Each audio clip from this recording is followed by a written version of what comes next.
Welcome back to West Texas View. Welcome back to the West Texas View. We were talking about the steps of goal setting before the break, and I wanted Carl to give us an example of how goal setting has worked in his life. And I have many stories. I could take up the rest of the program with stories. I'll tell you a real short one, a sweet one that even amazed me. I was living in Chicago. I was staying downtown, had a great view. I was alone on New Year's Eve. And this was kind of a plan that I'd had. The gal that I was dating was an international flight attendant. She had taken a trip to Seoul, Korea to buy some stuff over there. And being young and single. being young and single and alone, I thought to myself, well, this is not going to work. I'm here by myself. So I put on my tuxedo and I went out into where you would go in a place like Chicago, Rush Street.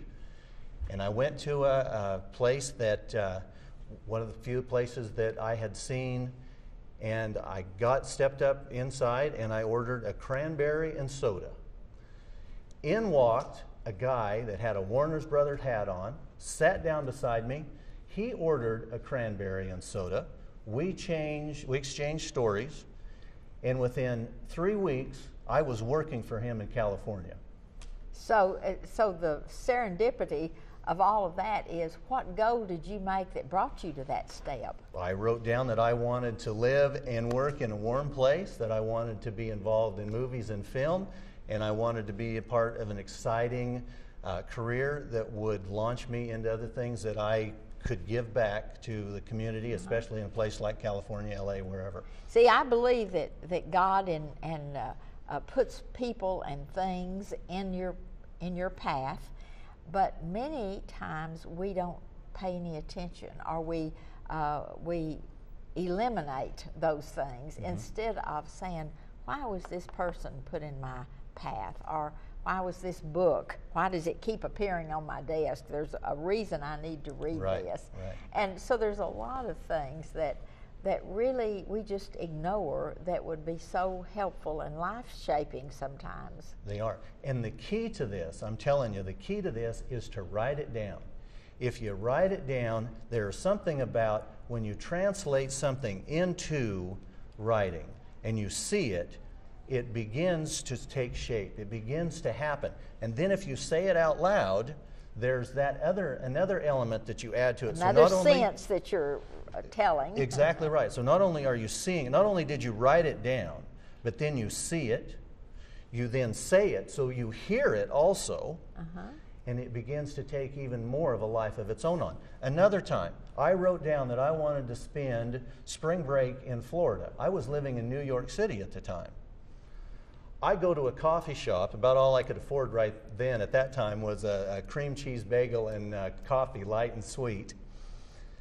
Two ladies behind me were talking that they had a station wagon in South Beach, Florida, or Palm Beach, Florida, one of those beaches down there, that they needed to have driven back to New York City, that they would have expense money and they would pay whomever. I turned around and told them that I would do it. They gave me money and the keys. I got myself down there, flew down on, I think it was People's Express, one way, and drove that station wagon back. All because I wrote that down. And then was alert to the opportunities. The opportunities are there, but you just have to be alert That's to some of But the if key. you don't know what you want, what are you alert to?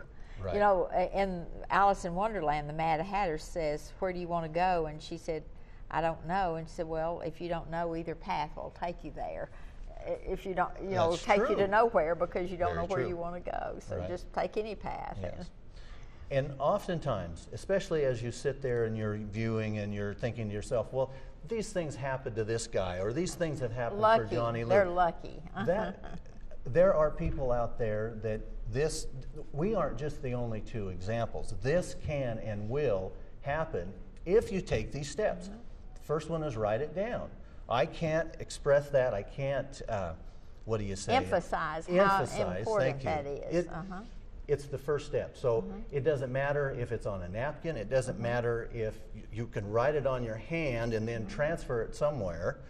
But if you think to yourself, well, it's just up here. I have it, what's your plan? Well, I have it in my mind. Well, that's good, but it's not going to make it so that you have that sequence because it's still in your mind. You've got to get it down on paper.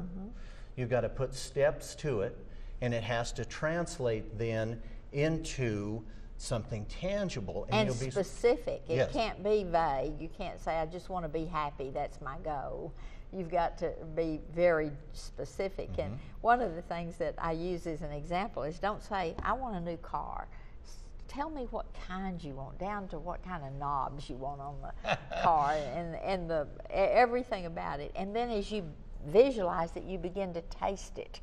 And you begin to want it so badly that you're going to do whatever is needed. And that means pay attention to opportunities. And those opportunities will present themselves. And you'll also find, and we're going to talk about this more when we come back, but you're also going to find that people are going to tell you every kind of way that you aren't going to be able to achieve this goal. Talk you out. And so you can't receive that. You have to believe that what's in your heart that you've written down can and will happen, and you have to see it happening, and it'll start to evolve, and then it'll become part of who you are. And as it gains more a part of who you are, it'll gain momentum, and then you'll be achieving one goal after another, after another, after another, and it'll be a sequence then that you can look back on and rely on. And a lot of this has to do with what a lot of people call the law of attraction, and we're going to talk about the law of attraction a little bit more later. But you really do see opportunities that you would not have seen if you had not really thought about exactly. When I buy a new car, I always look around and it seems like everybody has a new car just like mine in the same color.